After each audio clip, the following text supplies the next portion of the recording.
no, this is really timely, because I think what you're saying here, look, wake up, because this is real. It is a problem. It's going to happen.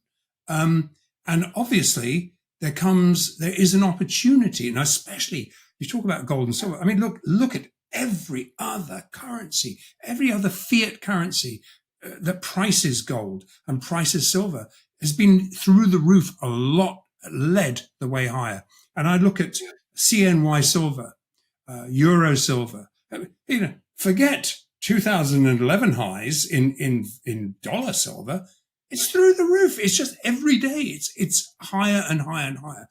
If anyone wants, to me, I'm saying to everyone right now, why would you not go after, swap some dollars for silver now? Because it's so clearly, it's your arbitrage. It's quite clearly undervalued. They've been sitting on it a long time. There's obviously a lot of short stops above the market. Otherwise, they've raised the margins on it by now. And it's a panic. So to me, that's what I'm saying to people right now. What should I do right now? And I'm agreeing with you. Silver has to be a bargain.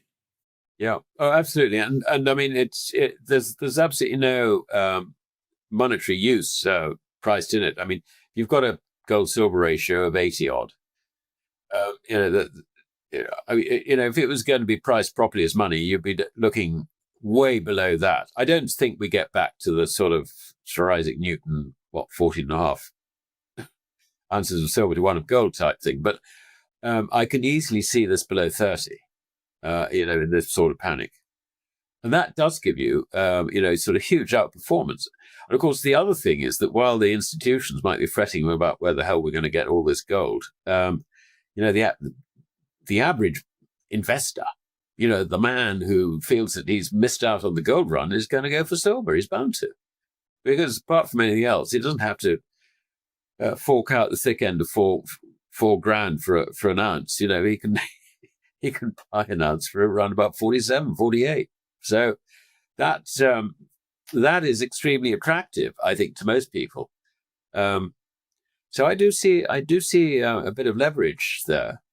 The other thing possibly is, I mean, I think that institutions will go for gold mines and silver mines and so on. And I think the overall mining industry, I think, has been very, very suppressed in terms of its value.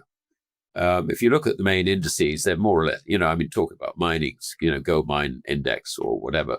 They're more or less doubled from the bottom, but this is from very, very depressed levels. But it does mean that you've got to have the ability to analyze mines, or at least know who to follow, which is probably what most people will do. That introduces a degree of complexity, as well as that. If you buy into shares, stock shares, whatever, I mean, basically you're buying credit again. And now I know people think that a company isn't inflation proof, or it proves gives you some protection from inflation. But the problem there is that it is still credit, because what you're doing is you're buying into a management promise to give you a stream of dividends. Well, they don't even pay that nowadays. So you're just treading water then. You're just treading water. You're not doing anything. Yeah. I think the key to it, Andy, key to the acceleration in the market is going to be when this credit bubble pops. I think we're within months of it. I mean, in fact, I think it probably happened by the year end. October seems to be, and here we are on the 1st of October, it seems to be a pretty good month for a crisis, for an autumn crisis. Well, that is interesting. The other thing that fascinates me is that the futures market is being used as a means of delivery. I mean, I don't know if you saw, but the stands for delivery yesterday were, I mean, in gold, it was something like 66 tons. Yes, it was. Just in one go.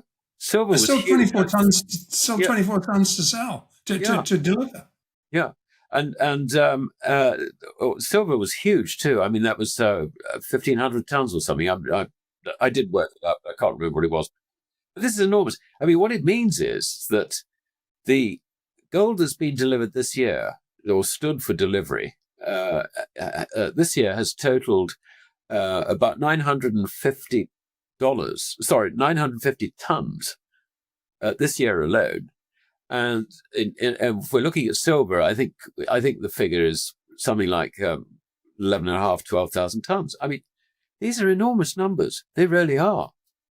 And, you're looking at, in the case of silver, you're looking at, something like 58% of global mine production, which is 800 million ounces.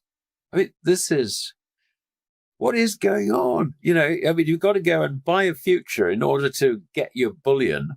This quite clearly shows that there's nowhere else you can go and get it. Now, that having said, I do understand that the retail market is slightly different. And there are interesting cross currents there. I understand that, Krugerrands are readily available and in great big quantity. And when it comes to kilo bars, you can buy those quite easily, sort of 1, 2, 3, 10, whatever. That's absolutely no problem. But as soon as you go out and beyond that sort of the wealthy retail market, as it were, it then gets extremely difficult, as I understand it. Is that your experience as well? 100%. The larger the size, the more the premium. So, this is the way it's going. And, going back to the 1% portfolios is 25,000 tons. Where the hell is it going to come from? The answer basically is that the gold price measured in fiat is going to spiral out of control.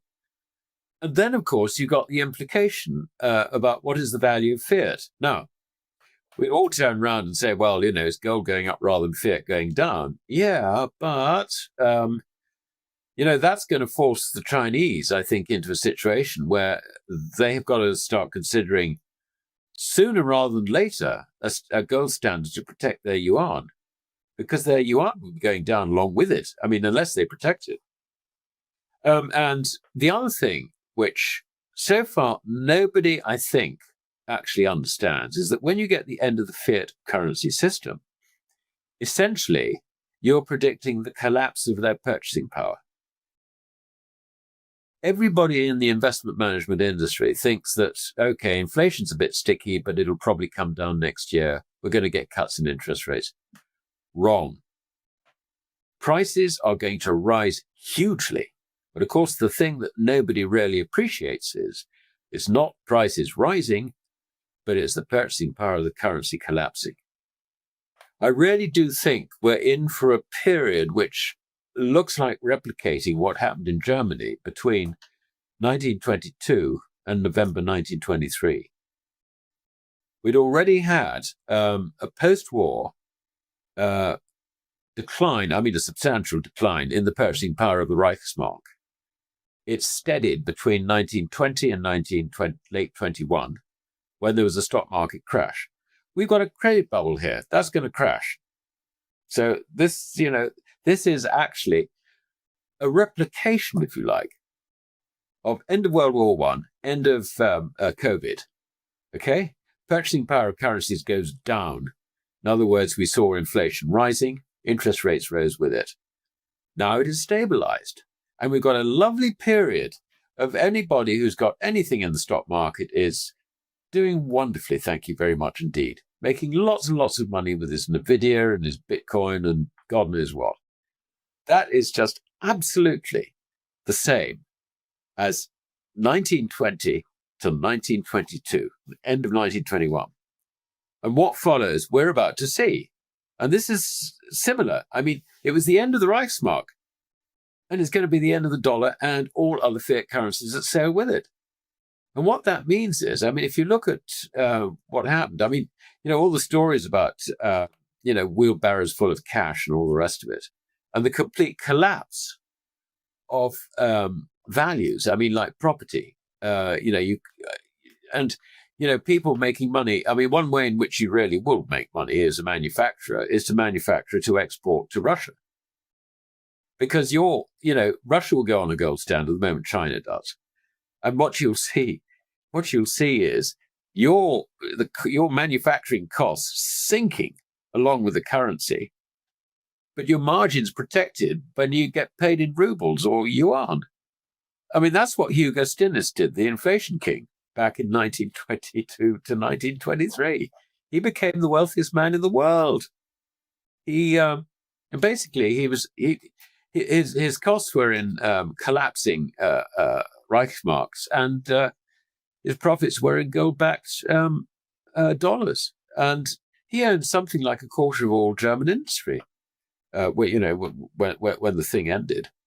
And Fritz Thyssen was another one. Now, Thyssen is a name we know from the steel industry, and that's still around. So this is damn serious. What does it mean, for the gold price?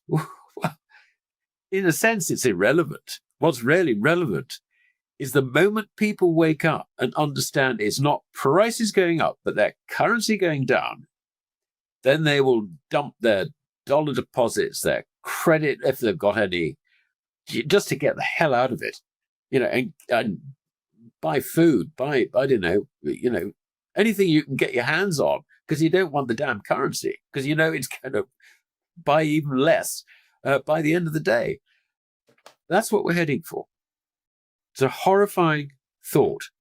It is. But I think that this squeeze in the gold market, and also silver, and it won't be just confined to them, because if you look at the value of base metals, they've been left behind hugely in all this. I think that's going to be a big catch-up.